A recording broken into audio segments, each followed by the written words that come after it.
Boa noite a todos e a todas que nos acompanham. Boa noite, professora Márcia. Boa noite, professor Boa Ricardo noite. Agostinho. Boa noite. Boa noite. Hoje, nessa sexta-feira, estamos recebendo o professor Ricardo Agostinho, professor do Instituto Federal de São Paulo, campus Guarulhos, e que está atualmente ocupando aí o cargo de diretor do campus Guarulhos. Daqui a pouco ele vai bater um papo com nós, apresentar, falar das habilidades dele com o futebol, um São Paulino roxo, inclusive. Mas vamos às nossas apresentações. Foi meu professor. Márcia, começa por você, depois pelo professor. Olá, boa noite a todos e todas, né? Antes de me apresentar, vou pedir a vocês aí, compartilhem a nossa live, né? Clica aí, vai lá, clica várias vezes em compartilhar, poste essa live na página dos amigos, né? Nos ajude a crescer esse movimento e apresentar as demandas da cidade. Eu sou a professora Márcia Rios, professora da Rede Estadual de Ensino, há 24 anos, é uma mulher que, além de professora, gosta de política, gosta de fazer política, né? E nesta noite eu peço que vocês nos acompanhem, será um assunto muito interessante, né? Nós falaremos da questão da formação, emprego e renda na cidade de Guarulhos. Perfeito, perfeito. Professor Ricardo Agostinho. Olá, boa noite a todas e todos. Primeiro, muito obrigado pelo convite. Obrigado, professora Márcia. Acredito que a gente vai conseguir aqui trazer algumas questões interessantes. Vou aprender um pouquinho aqui com você. Felipe é um aluno que hoje é professor, sempre contribuindo muito. Quando foi aluno lá do Instituto Federal, fez a diferença. Era uma turma excepcional, minha primeira turma no Instituto Federal. Então, aprendi muito e tenho excelentes recordações. Muito obrigado também à equipe da professora Márcia por todo o suporte e por intermediar tudo isso daqui. E bem-vindo e bem-vindas todas e todos aí na nossa live. Obrigado. Muito obrigado, professor, pelas palavras. Vamos começar, então. Eu jogo primeiro para a professora Márcia a pergunta, depois para o professor Ricardo Agostinho. Márcia, qual seria o diagnóstico com relação ao emprego e o desemprego na cidade de Guarulhos? Nós temos hoje, na cidade de Guarulhos, 19,2% de pessoas desempregadas, né? E aquelas que têm emprego, infelizmente, estão fora da cidade, a cidade de Guarulhos, para essas pessoas, está como uma cidade dormitório, porque ela não consegue emprego na cidade de Guarulhos e precisa ir até São Paulo para poder ganhar o seu sustento, o seu pão de cada dia, né? Uma realidade que é muito triste, numa cidade, né, que tem condições de oferecer emprego e capacitar os seus moradores para trabalhar na cidade e contribuir com a cidade e seu crescimento econômico, né? É uma situação, assim, que precisa ser muito pensada, com um olhar muito atento, e principalmente pelo poder público, de se ter estratégias para vencer essa questão do desemprego e ofertar empregos dentro da cidade.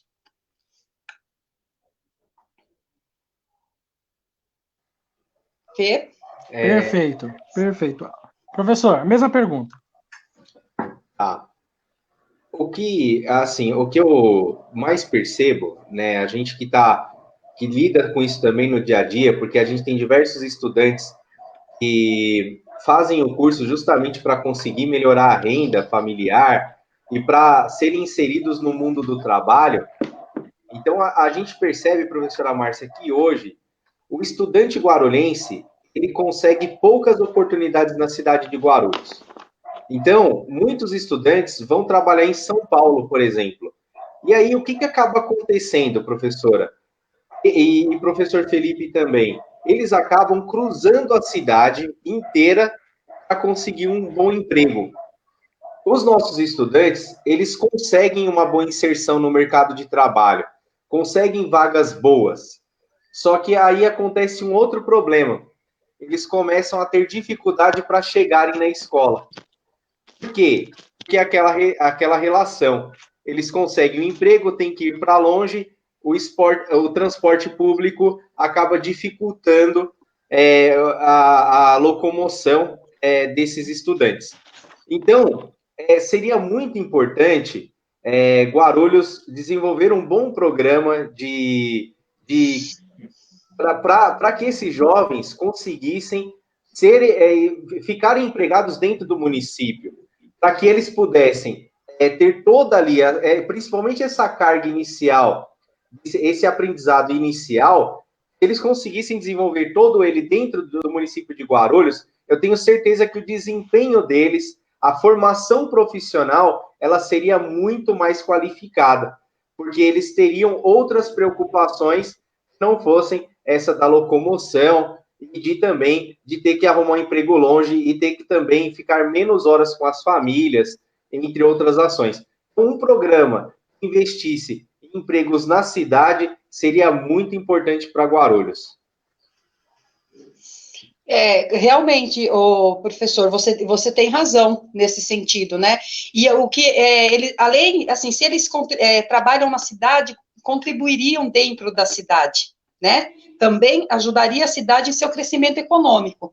E muitas vezes esses estudantes, porque parte deles, não vou dizer todos, mas esse cansaço rotineiro de ter que se locomover de uma cidade para outra, acaba até mesmo, com o passar do tempo, fazendo com que essas pessoas mudem da cidade para outra, por conta dessa questão da acessibilidade ao transporte e esse cansaço que eles têm todos os dias, porque é muito duro, de Guarulhos para São Paulo, dependendo da região que a pessoa trabalha, ela chega a levar mais de 2 horas e meia no transporte público, ou seja, 5 horas do dia dela é só no transporte público, o que precisa ser mudado na cidade de Guarulhos, porque ela tem condições para mudar essa realidade, oferecer o curso na cidade e manter esse estudante qualificado na cidade. Perfeito.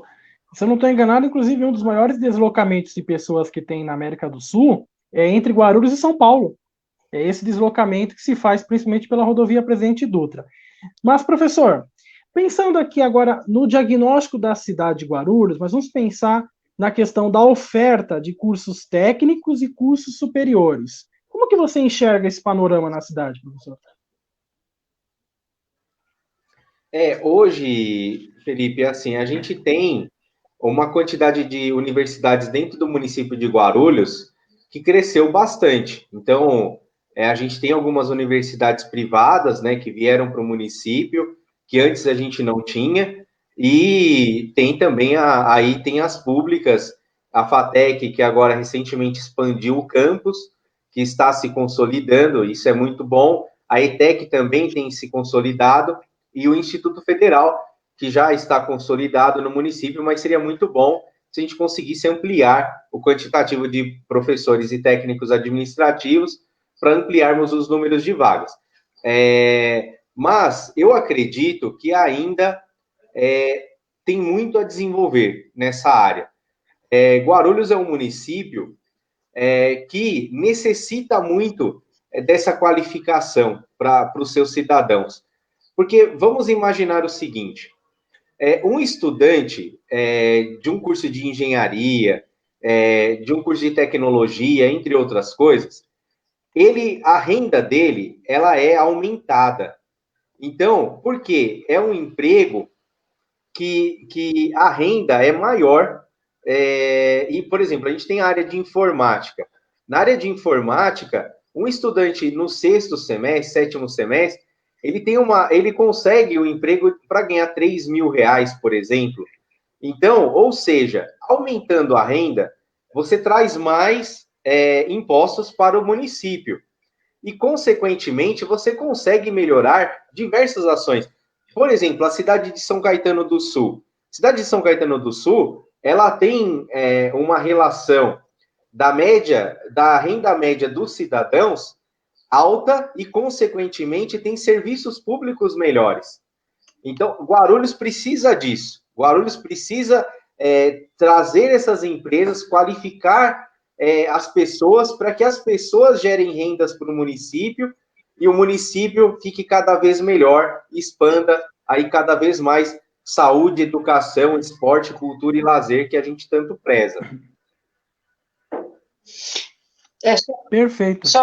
Márcia. Só complementando aqui a fala do professor, que foi uma fala perfeita, a cidade precisa de cursos, também de cursos técnicos, né, para que atenda, de fato, à periferia da cidade, né? Hoje isso é muito pequena a quantidade, e nós precisamos de mais cursos técnicos dentro da cidade, o que, infelizmente, hoje não está acontecendo, né?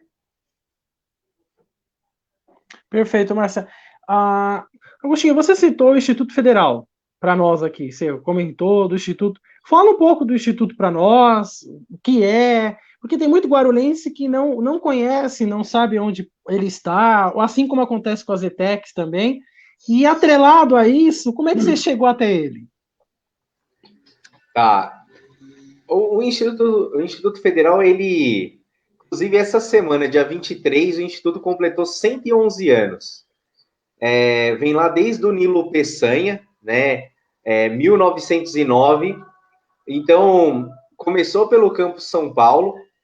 Então, hoje, o Instituto Federal, ele é uma realidade no país. São mais de 650 unidades espalhadas pelo país.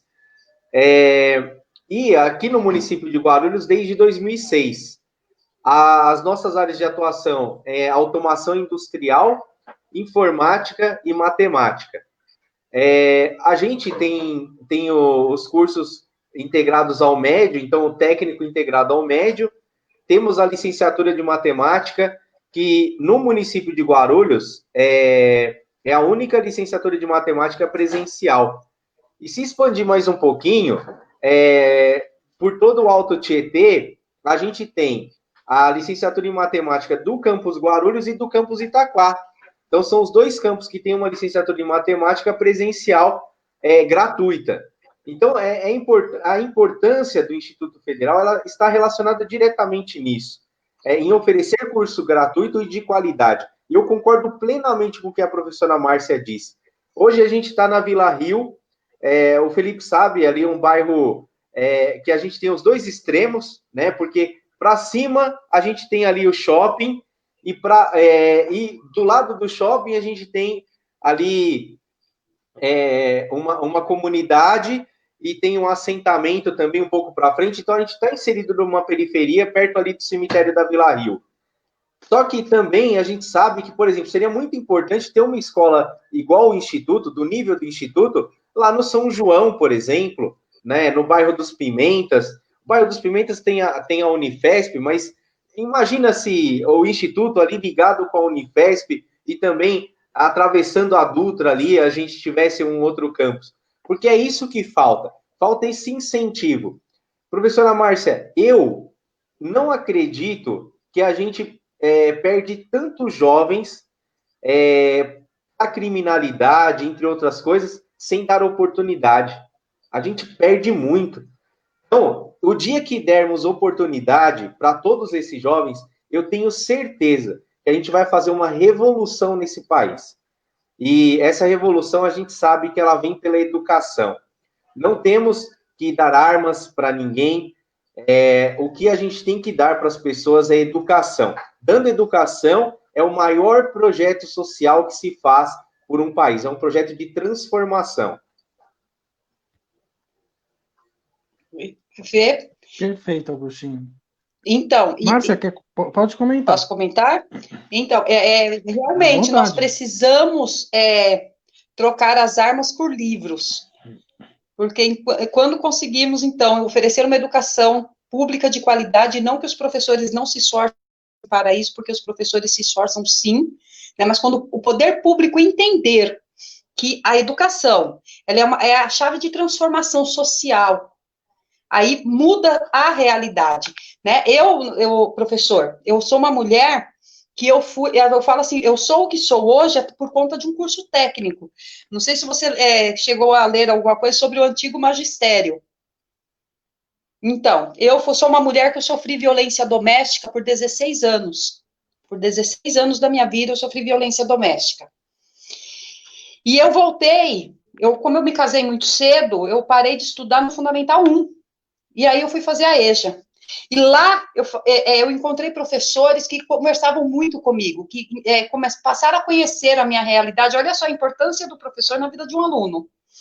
Passaram a conhecer a minha realidade, e quando eu terminei o fundamental, um professor me chamou, professor Jaime de Geografia, nunca me esqueço. Falou, Márcia, você precisa romper esse ciclo. Nunca me esqueço, você precisa romper esse ciclo. Só que para você romper esse ciclo, você vai precisar continuar estudando. E ele era professor no magistério, de uma escola do Estado. E aí ele pegou, falou para mim do curso do magistério, não sei o que, peguei, fui lá, naquela época tinha o vestibulinho. Tinha o vestibulinho, você tinha que fazer o vestibulinho para poder ingressar no curso. E aí fiz o curso do magistério e comecei, eu estudava escondido, viu, Agostinho? Um período estudava escondido, porque se eu falasse que estava estudando, o couro comia. Então, o que eu fazia? Eu não falava que estava estudando. Mas para você ver o poder do curso técnico, e eu fiz o curso do magistério, olha só que coisa louca. A inspetora de aluno ficava num portão esperando para pegar minha filha mais velha, e eu entrava pelo outro portão da escola para estudar, depois ela ia na sala e me dava minha filha. E eu fiz o curso do magistério, e quando eu fiz, que tive a formação, tudo, foi quando eu consegui me libertar do meu agressor. Quando eu consegui me libertar do meu agressor, né? E mudou a minha vida. Mudou a minha vida. Então, eu falo assim, que eu sou a mulher que sou hoje, graças a um curso técnico. Que foi, assim, uma tristeza muito grande o governo do estado ter tirado esse curso. Foi uma tristeza muito grande ele ter acabado com esse curso, que ele acabou, a última turma que formou, se eu não me engano, foi em 1997. A última turma formada pelo magistério. Então, você veja só a importância, né, de se investir em curso técnico, a importância de nós vermos a educação como um instrumento de transformação. Na minha vida, a educação foi um instrumento de transformação. Ela transformou a minha vida. Eu saí de uma realidade e passei para outra muito melhor, né? Então, eu falo assim que eu agradeço a Deus pelos professores que tive e pela oportunidade que tive num curso técnico, né? E foi esse curso técnico que me deu acesso ao emprego e ter uma renda. Né? E é isso que precisa ser construído. A importância da cidade ter a oferta de cursos técnicos e oferecer às pessoas da cidade esse curso, principalmente as pessoas da periferia. Principalmente as pessoas da periferia. Precisam ser atendidas nessa demanda. Você vê jovens na periferia de Guarulhos que eles estão sem perspectiva. Você começa a conversar, você vê que tem muitos jovens sem perspectiva de vida. E isso precisa ser avivado no jovem. Né? E é só através da educação que nós vamos conseguir isso. Perfeito, professora. Eu vou dar uma boa noite para o pessoal que está acompanhando, o Denis, o Emerson, a Cristiane Bianchi. Eu acertei o nome, Agostinho? O sobrenome ou não? Acertou. Acertei. E, Agostinho, pegando essa deixa da professora Márcia, como que a formação profissional pode atuar assim na transformação de uma carreira, ou até da vida mesmo, cotidiana da pessoa, com acesso ao trabalho e renda? Felipe, a professora Márcia, ela fez um relato aqui, assim, que efetivamente é isso que acontece. A educação, ela tem um poder de transformação tão grande que o dia que as pessoas tiverem consciência disso, elas não vão mais cobrar. Eu sei que isso é importante, tá? Mas elas vão falar assim: olha, ao invés de asfaltar a minha rua, melhora a escola. Sabe? As pessoas vão pedir para que os governantes façam primeiro uma melhoria significativa nas escolas e depois faça melhoria nos demais serviços públicos. Porque a escola, ela tem um grau de importância muito relevante. Na escola, a gente tem as nossas melhores memórias. A professora Márcia trouxe aqui. Então, o espaço da escola é um espaço de discussão, é um espaço em que as pessoas conseguem trazer as suas visões e lá também conseguem mudar as suas visões. Então, o curso técnico, ele dá esse direcionamento para as pessoas. A pessoa ela é inserida numa profissão ou a pessoa que tem vontade de empreender, né? Porque isso também tem que ser uma opção para as pessoas, né? Não ser a única saída, mas ser uma opção para elas.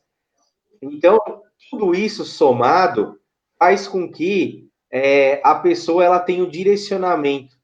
Ela sendo inserida dentro desse direcionamento, faz com que ela abra uma quantidade muito grande de oportunidades. Você imagina, professora Márcia e professor Felipe, se todas as crianças tivessem a oportunidade de fazer um curso técnico, com toda certeza, a gente teria um número muito significativo de ciência aplicada no nosso país, de desenvolvimento das mais diversas tecnologias. Isso falando só da área tecnológica, mas a gente sabe que a saúde também precisa de técnicos e outras áreas também. Então, a educação, ela tem esse poder de revolucionar será muito bom o dia que nós tivermos uma quantidade muito grande de militantes da educação, pessoas que defendam uma educação pública, gratuita e de qualidade. E eu tenho certeza que a professora Márcia acampa isso, e é por isso que eu estou aqui nessa live, porque eu tenho certeza que é uma militante da educação e merece todo o nosso respeito e todo o nosso apoio.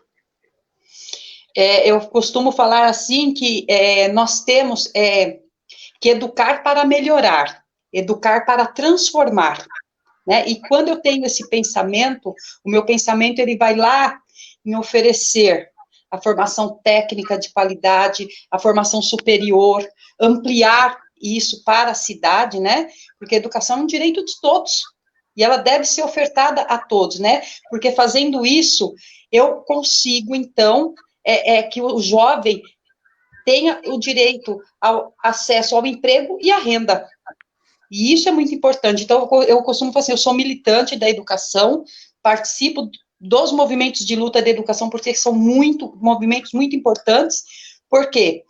Porque eu sei que é a luta, ser professor é um ato de resistência, como você antes falou para mim, e realmente, ser professor é um ato de resistência, e a nossa maior resistência tem que ser lutar para termos cursos e termos na cidade uma educação valorizada, uma educação pública de qualidade.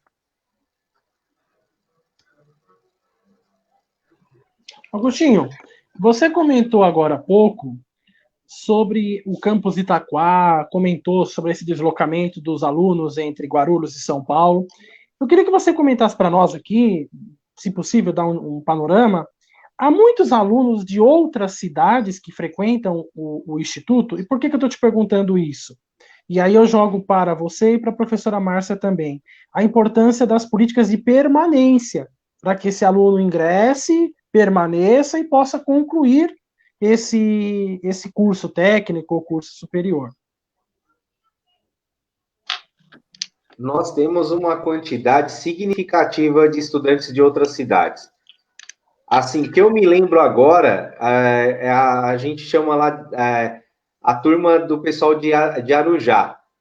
Na cidade de Arujá, por exemplo, professora Márcia, eles não têm uma escola parecida com o Instituto Federal. E a gente sabe que é uma cidade que é muito carente.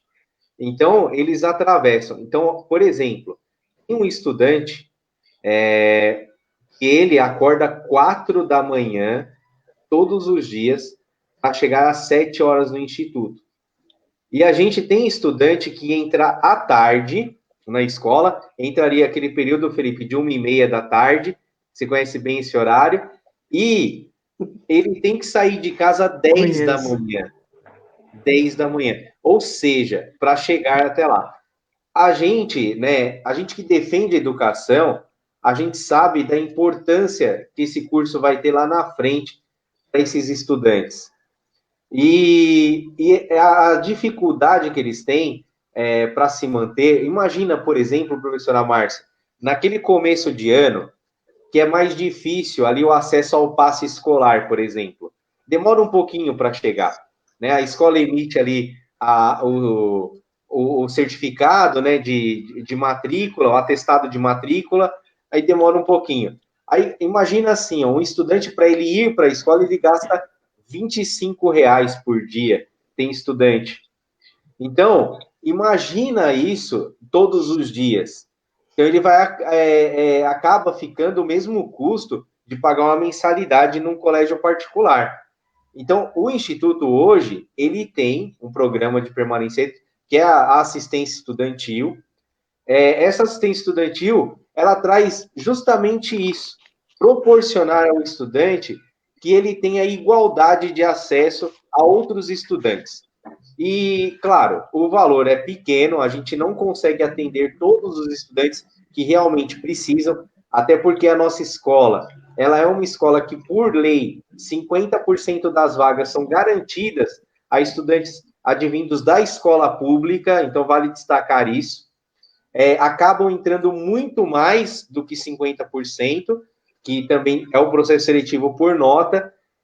Então, são pessoas que precisam dessa ajuda, necessitam dessa ajuda de custo, e hoje a gente tem ali um orçamento pequeno para poder repassar e trazer essa igualdade para todas e todos.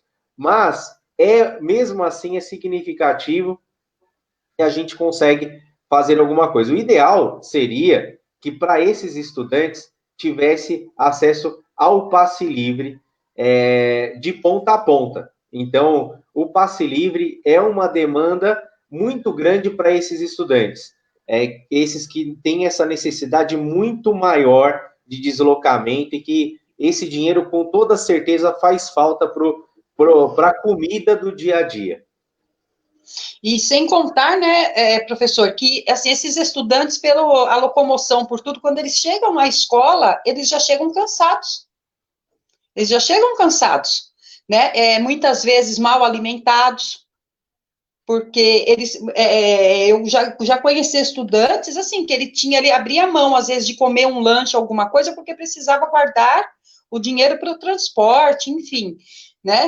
E é uma questão, assim, que é muito triste, você vê, a cidade não oferecer, esse estudante ter que sair do seu local de origem, e é um ato de resistência por parte desse estudante, ele precisa ser muito valorizado, porque é um ato de resistência, você abdicar, assim, de várias coisas em prol de um sonho, né, que vai se tornar realidade, vai mudar a realidade de vida dele, mas não é fácil. E aí, onde eu vou bater, né, como o jovem no Brasil, ele é desvalorizado.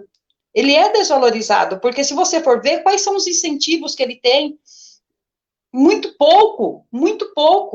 Né? E acabam muitos que caindo aí na criminalidade justamente porque o incentivo que ele tem é pouco. E nem vocês têm aí esse programa que ajuda esse estudante carente, né? Que tem essa questão do transporte.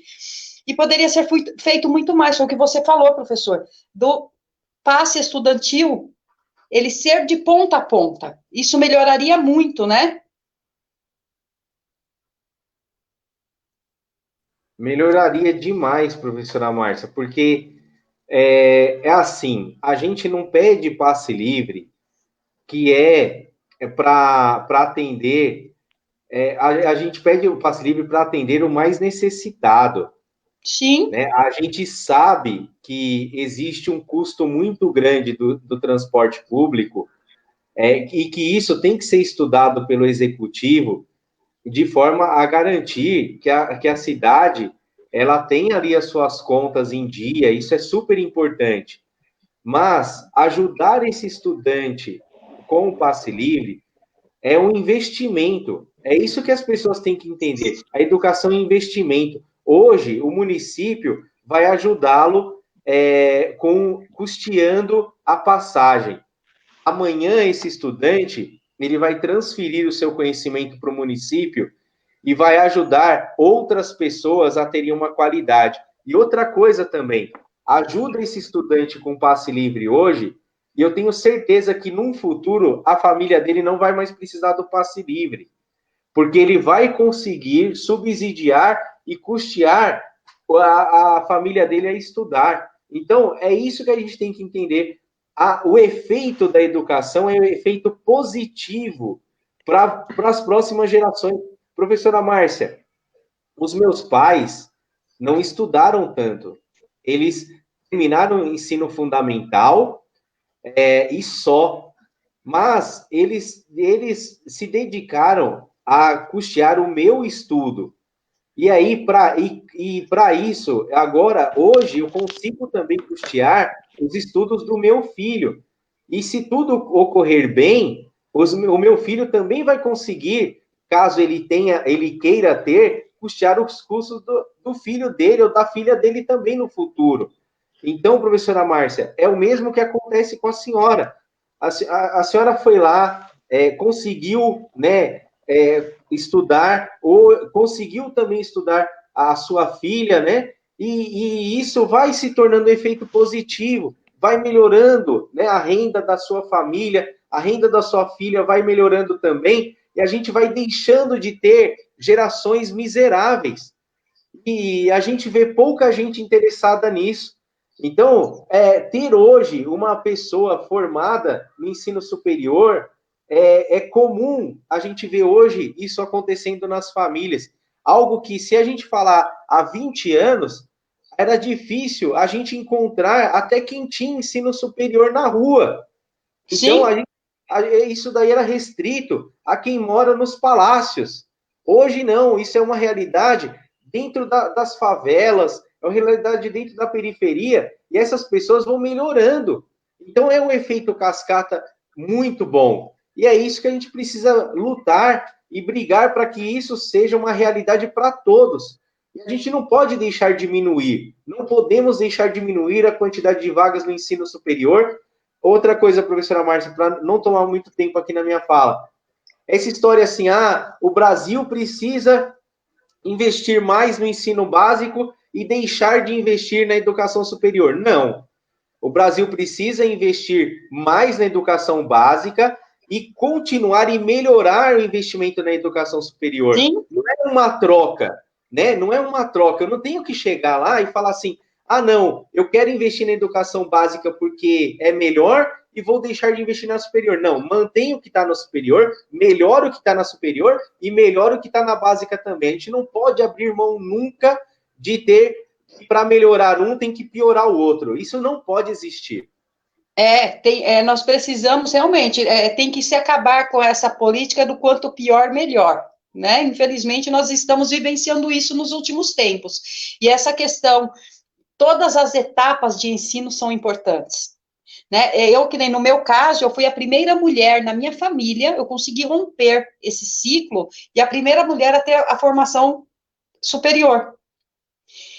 Aí, o que aconteceu foi o que você falou, as minhas filhas também ingressaram na universidade. Então, quer dizer, esse ciclo, ele foi quebrado, ele foi rompido, né? Então, as dificuldades que eu tive lá atrás, elas não terão. Né? Então, é isso que precisa ser construído, e é isso que os governantes, o poder público precisa entender. O quão importante é investir em todas as etapas de ensino, todas as etapas, e oportunizar a todos o direito à educação. Perfeito, perfeito. Agostinho, você colocou, e a professora também colocou, a questão do transporte. Para quem está nos assistindo, compartilha, manda suas perguntas. Nós já temos uma aqui que eu vou jogar na sequência. Mas antes, a questão do transporte era o meu maior gasto na época que eu fazia o Instituto Federal. Então, eu fazia o ensino médio pela manhã, em um colégio estadual, e fazia o ensino técnico à tarde. E sempre foi, ao longo do ensino técnico, o maior custo, não era material. Olha como, e detalhe, nós estamos falando aí de... Agora eu não vou falar quanto tempo faz, porque senão eu vou falar a minha idade, né? E eu não estou afim. Mas foi o maior custo. E chegou uma pergunta para nós da Rosimeire. Rosimeire, deixa eu só conferir se é a Rosimeire mesmo. Foi ela mesma que nos mandou, Rosimeire Mota Silva. Ela fez uma pergunta, Márcia Agostinho, sobre a questão das aulas e a pandemia. Então, eu vou propor para o professor Agostinho comentar sobre a pandemia, e depois, Márcia, eu gostaria que você comentasse sobre essa questão que há essa abertura no Estado voluntária, dela comenta que na escola dela parece que foi feita uma vistoria, estava apta a voltar, mas a volta é voluntária, como nós sabemos. Então, Agostinho, como é que está se dando essa questão da pandemia na questão do Instituto Federal? E depois, aqui é interessante, porque a gente vai bater um papo. Rede federal, rede estadual, e depois, se vocês quiserem, eu dou um parecer sobre a rede municipal. Olha, Felipe, a gente está agora fazendo as aulas remotas. Não é o melhor modelo. Isso a gente não tem que romantizar este momento. É um modelo que tem muita deficiência, principalmente na infraestrutura.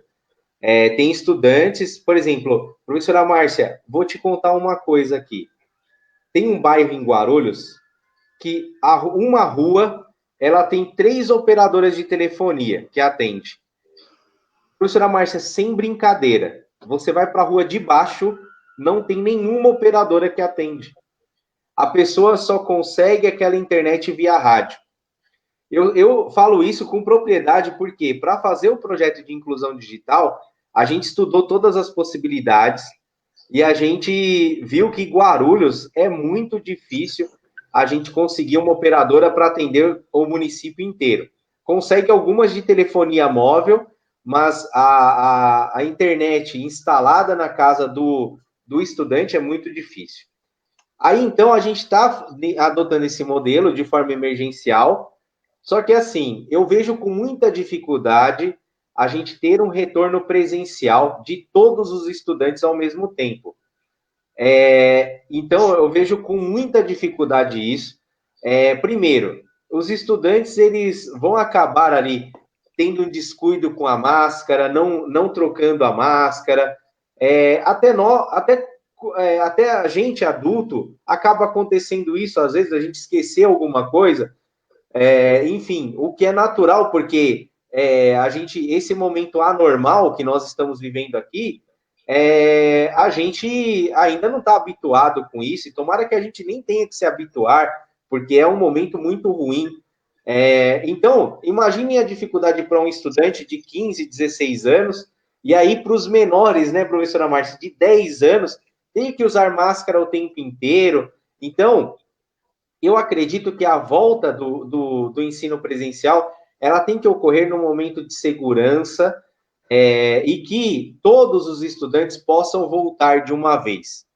Esse negócio de vamos colocar 25%, isso daí não, é muito excludente, então tem que ser no momento em que todos possam voltar com segurança, com tranquilidade, para o professor, para a professora, que a professora também, que a gente sabe que as mulheres são as mais afetadas nesse momento, elas também tenham segurança de deixar seus filhos e suas filhas nas creches. Então, que tudo isso ocorra de forma conjunta, concomitante, e que seja um momento de retorno com tranquilidade. Enquanto não for assim, eu não sou favorável. E aí, o ensino à distância, utilizando tecnologia, como quiserem chamar, ele é um ensino emergencial, mas a gente não pode romantizar e dizer que é o melhor modelo, porque a gente percebe que não é. Ele é um modelo também excludente, é um modelo de dificuldade para as professoras e professores e para os estudantes também, porque é uma adaptação muito grande em um curto espaço de tempo, e a gente sabe que todo mundo precisa se qualificar, e professor precisa se qualificar a todo momento, e todo mundo foi pego de surpresa. Todos os professores estão de parabéns, porque estão se virando muito bem e estão fazendo ali o melhor que podem, mas a gente sabe que no presencial é que os nossos professores são ainda melhores, e ali que eles fazem realmente a diferença. Estão fazendo a diferença, vale destacar, mas presencialmente fazem muito mais, porque o contato visual com o aluno é o que faz o professor perceber se ele está com dúvida e se efetivamente aquela informação chegou de forma muito adequada. Eu vou falar assim, né? Eu vou me reportar aqui a cidade de Guarulhos, né? Ficou evidente a falta de investimento em tecnologia em Guarulhos. Foi gritante o negócio, né? Nesse período de pandemia. Não houve investimento, como você mesmo falou, numa rua se consegue o acesso à internet, na outra não consegue, né? A rua de baixo já não consegue. Tivemos um período aí, nesse período de pandemia, onde a exclusão foi muito grande, porque a internet em Guarulhos é terrível, né? É terrível. E essa questão da pandemia, ela não é o ideal. As aulas remotas na pandemia, ela não é o ideal, ela não é o modelo ideal, está longe disso, né? E os professores, nesse período, eles se reinventaram, porque não foi oferecido a nenhum professor da rede pública de ensino formação tecnológica. Nós não tivemos essa formação continuada. E nós, do dia para a noite, tudo se transformou na questão tecnológica. E aí, é muito triste quando você vê uma queda de braços, né, do governo insistindo numa volta às aulas insana. É uma volta às aulas insana, porque eu não consigo entender, e eu gostaria que algum governante falasse para mim, e eu sou professora do ensino desde as crianças, desde os 3 anos de idade até o 5º ano, que é aí a educação infantil, ensino fundamental 1. É uma área que eu conheço bem. Eu gostaria que algum governante, o prefeito aí da cidade, que ele me sinalizasse como você consegue segurar uma criança de 3 anos contra o distanciamento social. É o primeiro ponto. E aí, como você vai conseguir fazer com que essa criança não fique tocando a outra, que ela não deixe o amiguinho dar mordida na banana, na laranja, chupar a mesma laranja, porque a criança, nós ensinamos na escola a criança a dividir. E a criança divide, porque nós ensinamos, né? E agora, eu vou desconstruir com as crianças, porque é uma desconstrução que você faz. Ora você fala da questão do dividir, né? E depois você fala que não. E eu gostaria que algum governante falasse como eu seguro uma criança de 3 anos sentada num lugar que ela não vai sair para lugar nenhum. Uma criança de 6 anos. A criança de 6 anos na sala de aula, ela é elétrica. Ela anda de um lado para o outro. Ela cutuca ela vai lá, abraça a professora. A hora que ela está cansada de fazer atividade, ela vai lá, abraça a professora, beija a professora, volta para o lugar. Como se faz isso? Né? E assim, nós precisamos, os professores, acho que a população precisa entender que nós estamos trabalhando e trabalhando muito. Estamos trabalhando e trabalhando muito, muito além do nosso horário. Porém, os professores, eles têm compromisso com a educação. E nós enfrentamos uma outra questão, a questão do impasse entre prefeitura e governo do estado. Porque o governo do estado, ele quer uma volta insana. Algumas prefeituras, eu vou citar o município de São Paulo. Em São Paulo, o prefeito da cidade, ele não autoriza neste momento a volta às aulas, vai ocorrer de forma gradativa, como reforço e tal. Mas e aí? Como fica o professor da rede estadual de ensino? Então, assim, você vê que são impasses que os próprios governantes não conseguem resolver. E esse período de pandemia, as pessoas precisam sentir-se seguras. Elas precisam sentir-se seguras. Não adianta só falar que está seguro. Não, as pessoas precisam sentir-se seguras. Eu sou uma das pessoas, o professor Ricardo, que eu peguei o Covid logo no início. E eu peguei na escola. Porque quando encerrou as aulas, quando encerrou o último dia de aula lá, que foi dia 23 de março, no dia 2 de abril eu tive os primeiros sintomas da doença. E eu estou, né, eu sempre falo isso, 6 meses, quase sem olfato e sem paladar. 6 meses, é muito tempo. Como nós vamos, então, garantir isso? Eu acho, assim, que precisa-se ter um bom senso por parte dos governantes. Os professores estão trabalhando, sim, e querem fazer o seu papel, sim, mas nós precisamos de segurança.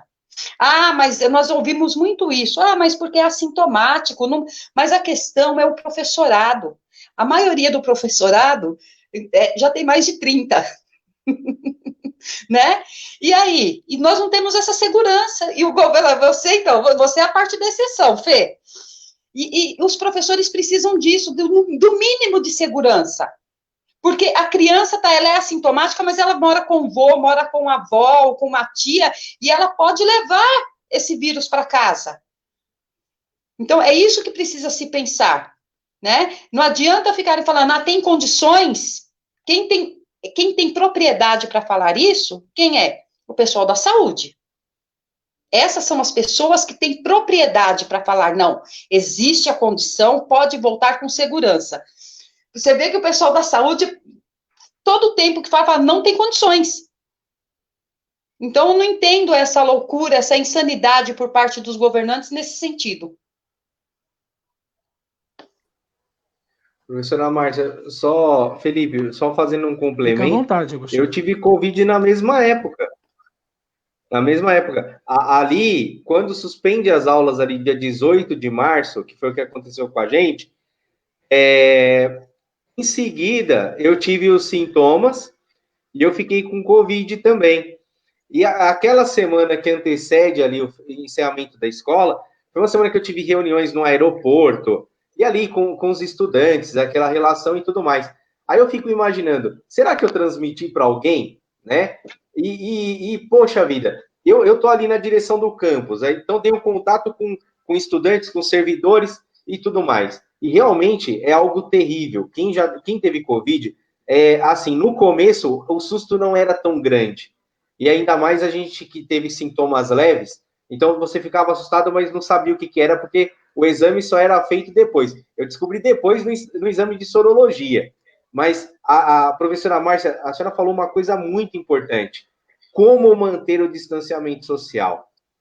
Aí, mas tem estudos que comprovam que 2 metros de distância é suficiente pela não transmissão se todos estiverem de máscara. Isso a ciência está falando. Então, se a ciência fala, nós não somos negacionistas, acreditamos. Mas, como manter isso com as crianças? Professora Márcia, foi perfeita a sua análise. Não tem como. Não tem como. A relação humana que existe na escola, é isso que os governantes têm que entender.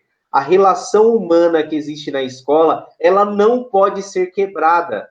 Então, o abraço, o afeto, a discussão acalorada, isso sempre vai fazer parte da escola.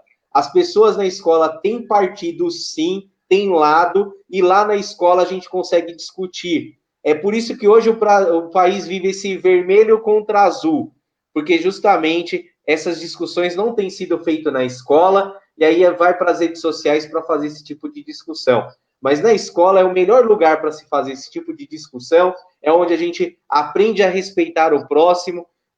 Claro que aprendemos isso na nossa casa também, mas na escola é que a gente convive com as diferentes realidades, convive com o diferente, e aí a gente aprende que todo mundo é igual. Então, professora Márcia, foi muito boa a sua análise. Eu falo assim que a escola é um espaço de aprendizagem significativas, né? Então, é impossível você não... Eu falo assim que na escola eu não posso tocar. O adolescente na escola, do ensino médio, eles adoram sentar em grupos. Eles adoram sentar em grupos. Né? E agora eu falo, não, você não pode mais. Nós construímos isso. Isso também é uma aprendizagem. Então, eu acho que os governantes eles têm que serem mais sensatos. Fala aí, Fê. Pronto, agora acho que eu consegui abrir o microfone. Porque, Agostinho, você comentou das aulas, né? Chegou aqui no meu ponto, O um Bial. comentário sobre as suas aulas show, suas aulas de programação, Agostinho. Você poderia comentar para nós, Agostinho? Chegou aqui, ó, a direção aqui do... Na verdade, né, Felipe, você sabe disso, a gente faz a adaptação da aula, a professora Mar sabe disso, conforme a turma. Então, a turma do Felipe era uma turma com todo o respeito, assim, mas era uma turma bagunceira. Era uma turma muito boa, era uma turma que trabalhava muito, tinha uma participação muito efetiva dentro do campus. Felipe, hoje, para comparar, a turma de vocês tinha o mesmo engajamento que hoje o pessoal do ensino médio tem na escola.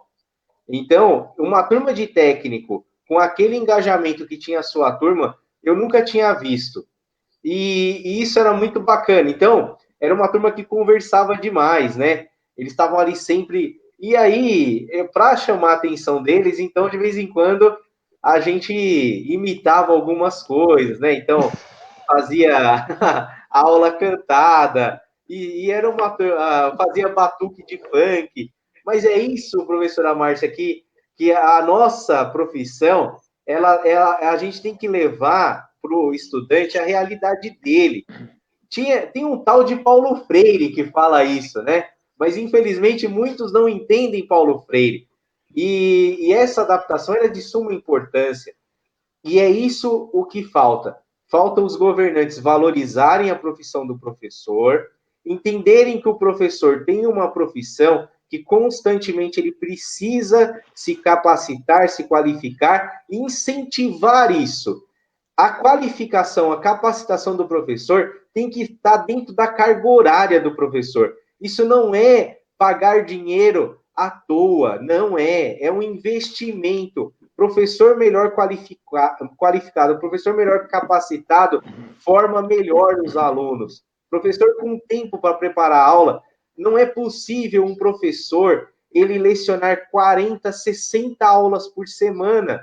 Isso é desumano. É a mesma coisa que uma pessoa descarregar um caminhão de areia 8 horas por dia, 5 dias por semana. É só isso para trazer um exemplo para as pessoas, para elas entenderem o nível de cansaço. Claro que um é cansaço físico e o outro é um cansaço mental, são coisas diferentes. Mas é só para exemplificar que os dois cansam muito. Então, o professor precisa desse trabalho intelectual, precisa disso para ele conseguir entender a sua turma, entender qual que é a realidade para que ele possa fazer o melhor e levar o melhor para o estudante. E uma coisa que hoje se oferece muito pouco é a formação continuada. Formação continuada, fala assim que os professores, eles precisam de uma formação continuada de qualidade. Não é o que vem sendo feito nas redes aí, não. Porque quando aparece alguma formação, ela nem de longe, ela vem ao encontro da nossa necessidade, da realidade da nossa escola, enfim. Eu não sei se com você também acontece isso, Agostinho, né? E os gestores, eles ficam assim numa saia muito justa, porque ele precisa passar a formação com a coordenação, mas aquela formação é muito ruim. E muitas vezes o professor, para ter uma formação melhor, ele acaba tendo que investir em cursos. E aí a importância de se ampliar essa questão de cursos, né, de formação. Para a gente, para o professorado, isso é muito assim, hoje, eu acho que é o que eu mais sinto, viu, Agostinho? A falta de formação continuada. Nem você falou de Paulo Freire, eu alfabetizei muito aluno e alfabetizo até hoje, quando é necessário, pelo método Paulo Freire. E dá muito certo, hein? E dá muito certo. Olha, eu vou te contar uma coisa. Quando eu estudei no primeiro ano, o secretário de educação era uma transição, Paulo Freire e Cortella, no governo da Luísa Erundina, governo Erundina. grande Luísa Erundina. Então, eu entrei na escola naquele período e eu fui alfabetizado no método Paulo Freire. E eu vou contar uma coisa aqui para vocês. Quando eu ingressei, perto da minha casa, não tinha vaga para EMEI. A Luísa Erundina vinha fazendo um trabalho, aumentando significativamente o número de vagas na EMEI, só que na minha região ainda não tinha conseguido ter todas as vagas necessárias. Então, eu fui direto para o primeiro ano. E aí, eu chego lá no primeiro ano, minha professora, que está aí no meu Facebook, professora Filomena, ela utilizando métodos que Paulo Freire tinha implementado na época, eu tive ali o meu primeiro contato com a alfabetização e depois de 2, 3 meses, eu já estava ali iniciando a escrita, já estava iniciando a leitura. Por quê? Porque era um método que adaptava à minha realidade. E é isso que precisa ser feito. As pessoas interpretam muito mal Paulo Freire, muito mal. Infelizmente, a gente precisava de pessoas para conduzir e fazer as coisas da melhor maneira possível. Perfeito, Agostinho. Perfeito, Márcia. E nós já estamos nos encaminhando para o final, e eu vou deixar uma última pergunta para vocês dois, e já aí vocês já emendem nas considerações finais. Nós falamos da importância da formação, da escola, da formação docente. Então, quais seriam as propostas, Agostinho e Márcia, para essa ampliação de cursos técnicos, ensino superior, em Guarulhos, no mercado de trabalho, oferta de vagas? Então, Agostinho, por favor, responda a pergunta e depois já pode emendar nas suas considerações, e a professora Márcia a mesma coisa. Emenda as considerações finais também, Felipe? Sim. Sim? Ah, tá bom. Ampliação das vagas. Eu acredito que... Pode emendar. Tá bom. Eu acredito que a prefeitura, o município e o município, o estado e o governo federal têm que fazer parcerias. Sem parcerias, a gente não vai conseguir fazer essa ampliação. Então, primeiro, professora Márcia, se a senhora for eleita vereadora, encaminhe na Câmara, projetos de parceria entre os 3 poderes para a educação de qualidade. Então, é a integração do Instituto Federal, da ETEC, das escolas municipais. Isso é de suma importância. Eu vou dar um exemplo aqui rápido. Nós oferecemos hoje um curso de lógica de programação para as crianças de até 10 anos. E a gente acaba atendendo, por ser uma escola próxima, as crianças da escola Selma Colalilo, ali na Vila Rio. Elas estão próximas, acabam fazendo a matrícula, já ficam ali para estudar no Instituto. E a gente tem tido excelentes resultados. Ensina lógica com jogos, e eles adoram o curso. Ou seja, é um componente que é muito importante, porque a gente já planta isso na criança, falando assim, olha, você precisa disso, isso é legal, você vai conseguir se desenvolver nisso. Então, primeiro a gente mostra que é legal, e depois, quem sabe, vira uma profissão, quem sabe vira um empreendimento, vai virar o que a criança quiser depois. Mas isso é importante, porque a gente planta alguma coisa. Professora Márcia, acampe isso de ajudar as escolas técnicas, ajudar as universidades públicas para que elas continuem no município, e que a gente vem sofrendo aí cortes orçamentários nos últimos anos, e que podem ser minimizados e com uma ajuda significativa dos municípios. Eu não digo só o município de Guarulhos, eu digo todos os municípios. A gente, hoje, a gente tem uma proximidade com a prefeitura nos ajuda em algumas coisas, mas a gente precisava que mais pessoas comprassem essa ideia de que o Instituto Federal e outras escolas são de suma importância para o município e desenvolvem as pessoas. Eu quero aqui também, então, fazendo a minha consideração final, agradecer pelo convite. Professora Márcia, foi um prazer conhecê-la. Quero conhecê-la pessoalmente, teremos essa oportunidade com toda certeza.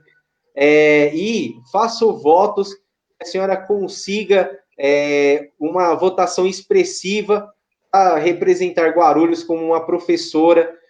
Isso vai ser de suma importância para o município, vai ser de suma importância para a nossa categoria. Então, infelizmente, eu não voto em Guarulhos, mas eu torço para que a senhora tenha muito sucesso nesse pleito e que muitas coisas boas aconteçam aí nos próximos dias.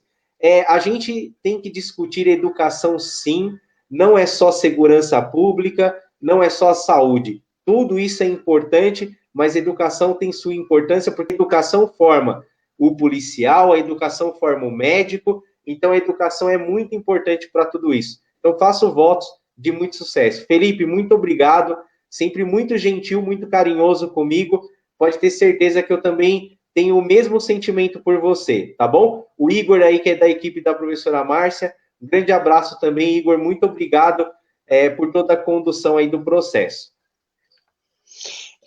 Essa questão das parcerias que você falou, que são de suma importância, né? Precisamos de políticas públicas que a cada dia mais abracem essas parcerias e façam essas parcerias, né? Que são necessárias para o crescimento da cidade e principalmente para o crescimento econômico também da cidade, né?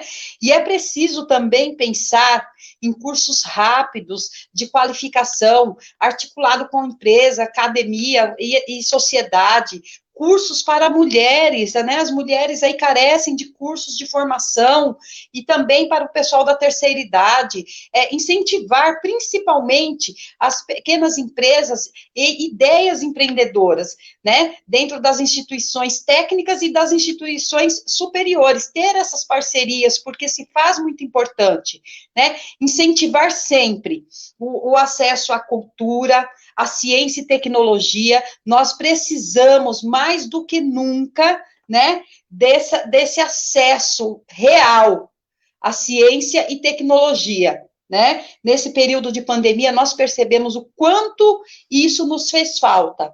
E eu aqui agradeço todos que acompanharam essa live. Neste momento, sou pré-candidata somente, tá? E agradeço todos que nos acompanharam. Peço para que vocês compartilhem e também que vejam sempre a educação como chave de transformação. E eu, como mulher, como mãe, eu não posso deixar de dizer: existe vida pós-violência doméstica. E a minha vida, ela começou quando eu tive o acesso à educação e ajuda dos meus professores. Por isso, sou muito grata às pessoas que nos acompanharam e às pessoas que compartilharam. Eu agradeço e desejo a todos aí uma boa noite, um bom fim de semana. Pensem sempre, nós devemos educar para melhorar. Melhorar como pessoa e melhorar como sociedade também. Só a educação muda a realidade da humanidade. Então, nós precisamos cada dia mais incutir a ideia. Sempre um livro na mão. Sempre um livro na mão, porque é ele que vai transformar a vida de muito jovem.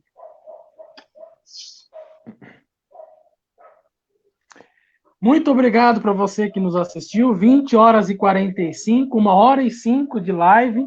Muito obrigado, professor Ricardo Agostinho. É um prazer recebê-lo, é um prazer bater papo contigo. Muito obrigado, professora Márcia.